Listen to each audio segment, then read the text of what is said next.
Today, we'll unpack decision trees, which are the building blocks of several popular tree-based machine learning models such as Random Forest, XGBoost, etc. By the end, you'll know how they split data for classification and regression, what impurity means, and when is it a good idea to use trees for your applications.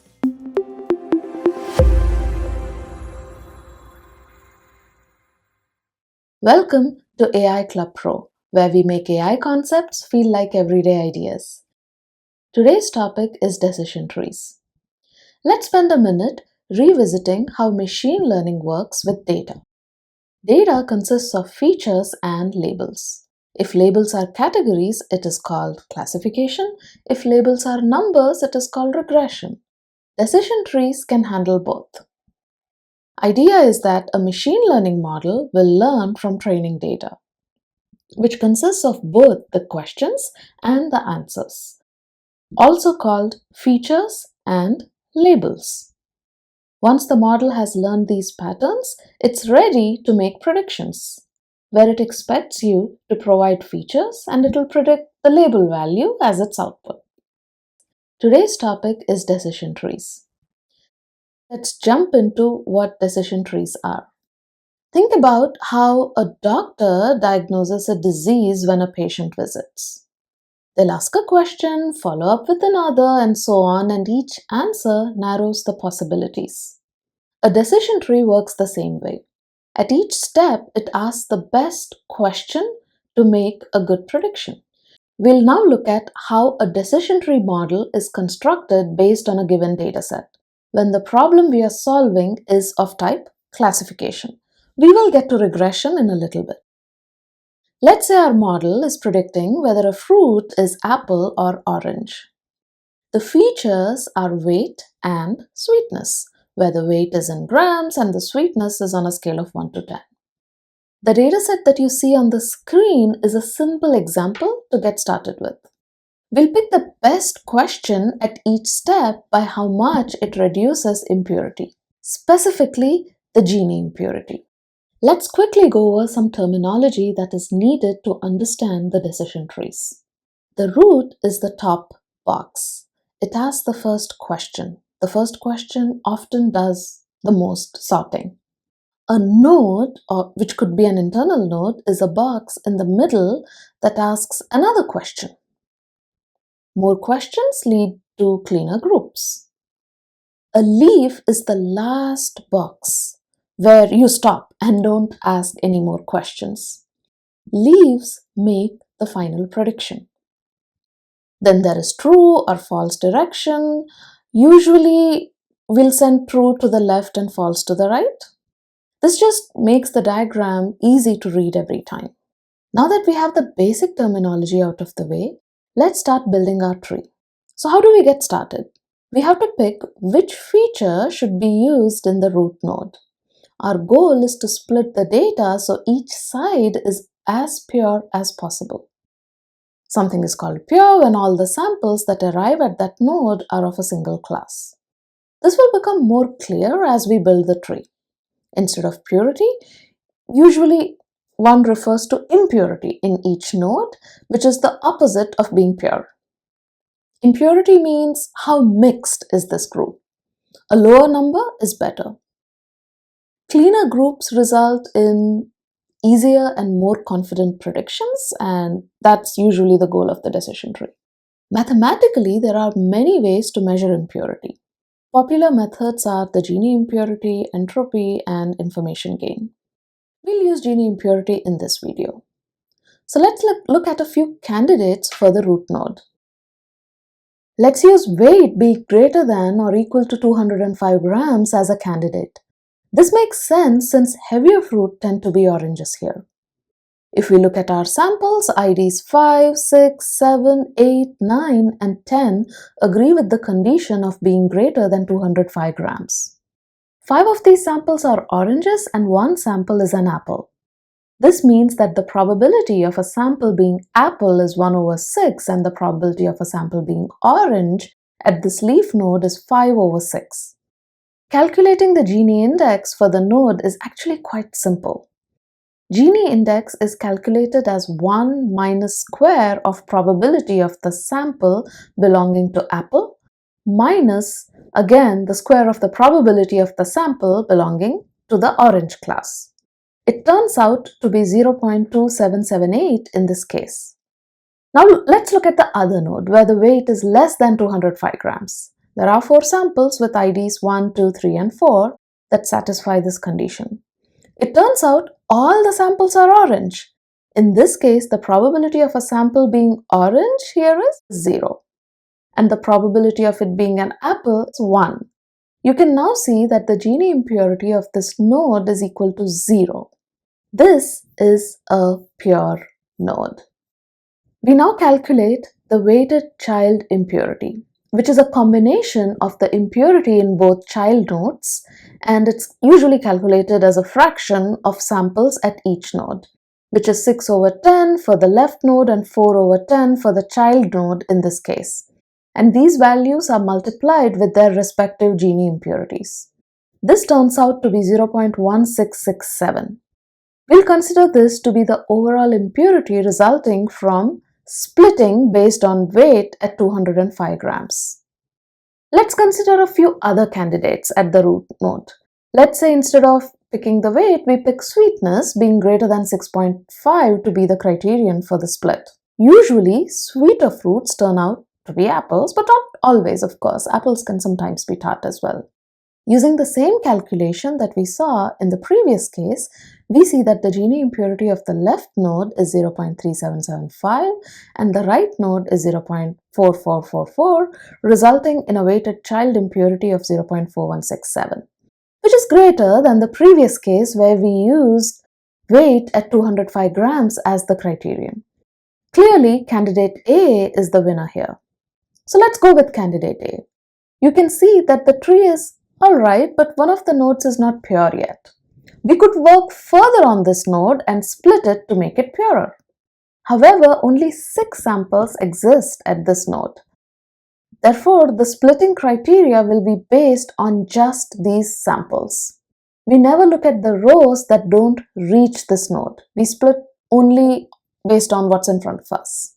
Once again, we evaluate a few candidates. Here we could reuse the same feature, which is totally fine, like weight greater than or equal to 212 grams.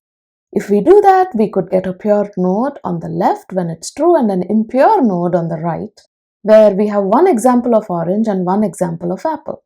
Another option is to try a different feature. Let's say sweetness greater than or equal to 5.9. This gets a pure side, but the other side is still a bigger mixed group. We could try using a sweetness condition of 6.3 instead, where we can say the condition is greater than or equal to 6.3.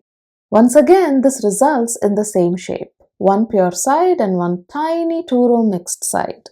Between these, weight being greater than or equal to 212 grams and sweetness being greater than or equal to 6.3, both are strong, and each makes one pure side and leaves a tiny 2-row mixed side.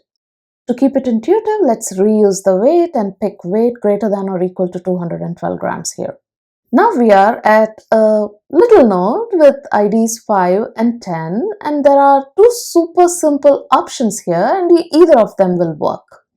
We could use weight greater than or equal to 207 grams or sweetness greater than or equal to 6.25, and both would work in creating 2 pure nodes. So the result is a tree with weight greater than or equal to 205 grams as the root node condition, followed by a left child with the condition weight greater than or equal to 212 grams, and a tiny node on its right side with a condition of weight greater than 207 grams. This results in a tree with all pure nodes. Practically, the best number to split on is determined mathematically rather than trying random guesses. At each node, we sort the weights that reached that node and try thresholds between consecutive values, for example, like between 205 and 210, and then we compute the before and after Gini index and pick the threshold with the largest impurity drop. That brings us to the next important question. When do we stop? We stop a branch when it's pure, which is like an obvious case to stop, or when we hit simple limits like tree depth or minimum samples. These limits of tree depth and minimum samples are usually set by the user when they are training the decision tree. And this prevents the tree from getting too specific and memorizing noise. Let's look at what happens when a new sample arrives. So now you have your decision tree and now you're trying to use it to make a prediction. So let's assume the model needs to predict if an item with weight 215 grams and sweetness 5.8 is an apple or an orange. So it'll go to the root node where the weight is greater, so it'll go left, and then it'll check if the weight is greater than 212, which is also true, so it goes left again, and then it lands on a pure node where the prediction is orange. So it predicts orange with 100% probability.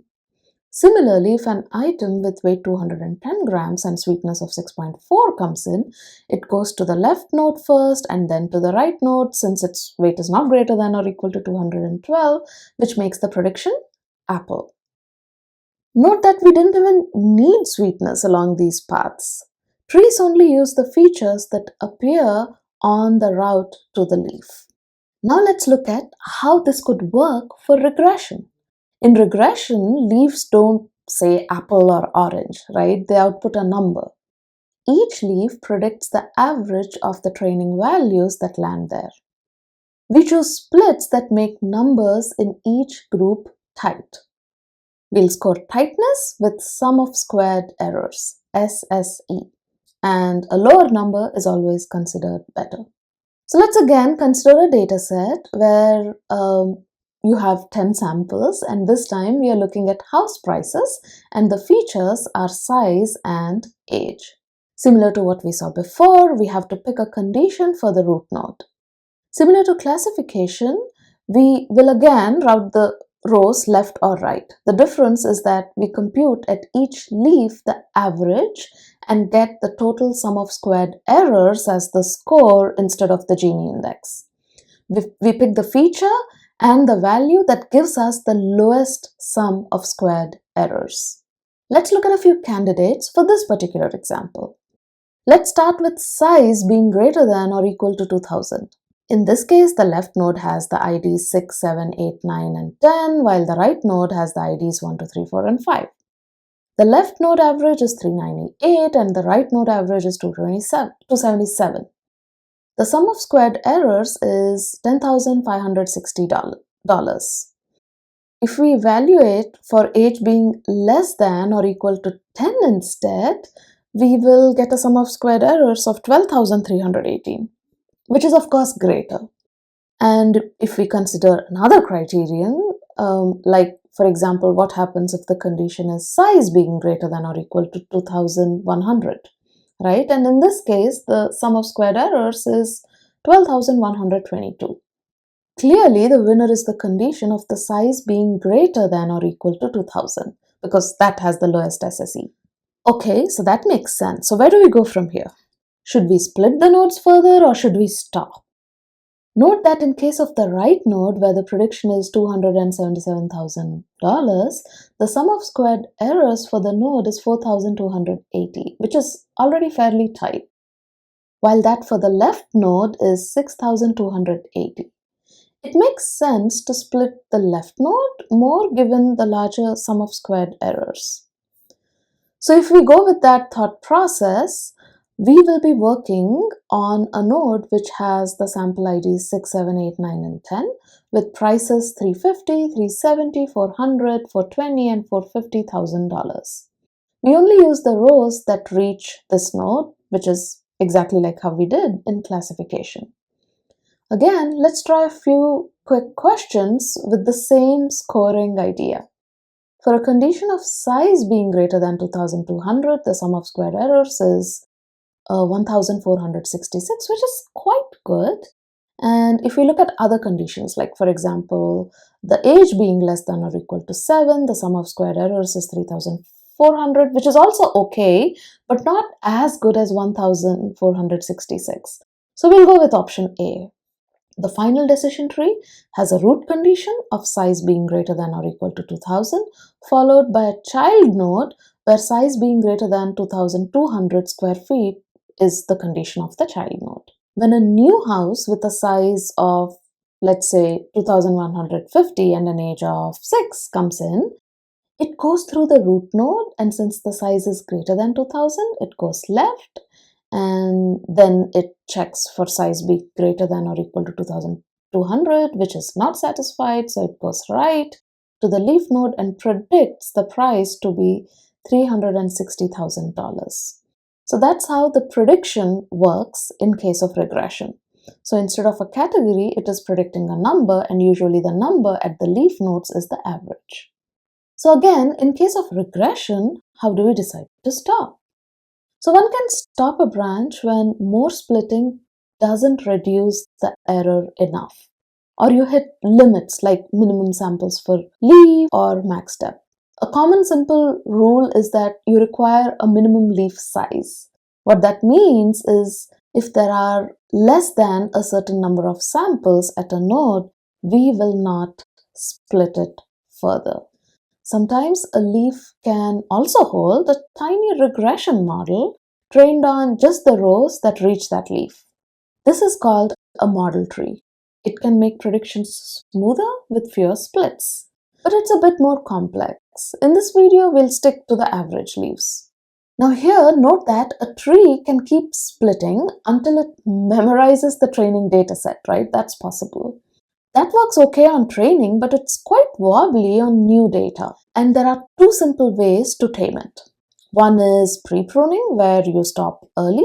So you set limits like max depth, minimum samples at a leaf, or require a minimum improvement to split further. This prevents tiny, noisy branches. Another is post-pruning, where you let them grow, you don't set any limit, but then you trim it. So you grow a big tree and then cut back the branches that don't help when you work with the validation data. This is often called cost complexity pruning. This is useful as you keep the helpful structure and remove the rest. When thinking about how much to prune, try a few prune levels and pick the one that does best on a holdout or cross-validation set. This helps because you're tuning it for the model to generalize well and not something which just works great on the training data but doesn't really work when you use it outside of the training data. So our fruit and house price example, they were very tiny, and that's on purpose. In the real world, you'll see hundreds of features and millions of rows.